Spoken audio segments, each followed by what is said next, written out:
আসসালামু আলাইকুম আরহামতুল্লাহি ওয়া বারাকাতুহু। বন্ধুরা, আপনারা জানেন যে আমি এই হাদিসের আগের পর্বের ভিডিওতে আমি বিশ্বনবী এবং তার সাহাবাদের হাদিসগুলো নিয়ে বলেছিলাম। এবারও তাই আমি সেই হাদিস ভিডিওর পার্ট 2টা নিয়ে এসেছি। তাই আপনারা এই পার্ট 2টা মনোযোগ সহকারে দেখবেন এবং লাইক, কমেন্ট, অবশ্যই শেয়ার, অবশ্যই একটি সাবস্ক্রাইব করে যাবেন। তাহলে বেশি কথা না বাড়িয়ে আল্লাহর রহমতে আমি এই ভিডিওটি শুরু করছি। 1 নম্বর হাদিস, যে ব্যক্তি সকালে বা সন্ধ্যায় যতবার মসজিদে যায় আল্লাহ তাআলা তার জন্য জান্নাতে ততবার মেহমানদারির ব্যবস্থা করে রাখেন। হযরত মুহাম্মদ সাল্লাল্লাহু আলাইহি ওয়াসাল্লাম।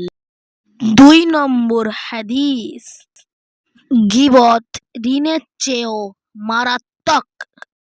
ঋণ পরিশোধ করা যায় কিন্তু গীবত পরিশোধ করা যায় না। সুফয়ান ইবনু উয়াইন রাহমাতুল্লাহ আলাইহি। 3 নম্বর হাদিস, যে ব্যক্তি নিজের বিচার নিজে করতে পারে তার মতো বড় বিচারক আর কেহ নাই।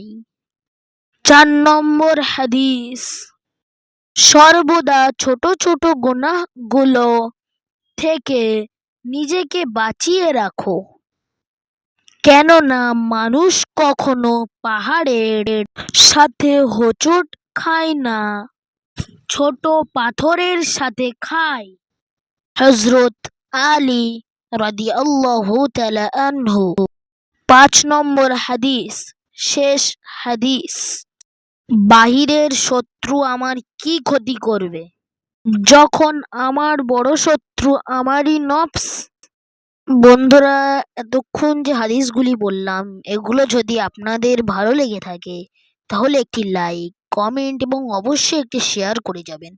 এগুলো আমার কষ্টের ফলে বানানো এবং এই হাদিসগুলো আমারও আন্দাজে মুখস্থ আছে। এই হাদিসগুলো থেকে আপনারা শিক্ষা গ্রহণ করুন। আসসালামু আলাইকুম ওয়া রাহমাতুল্লাহ।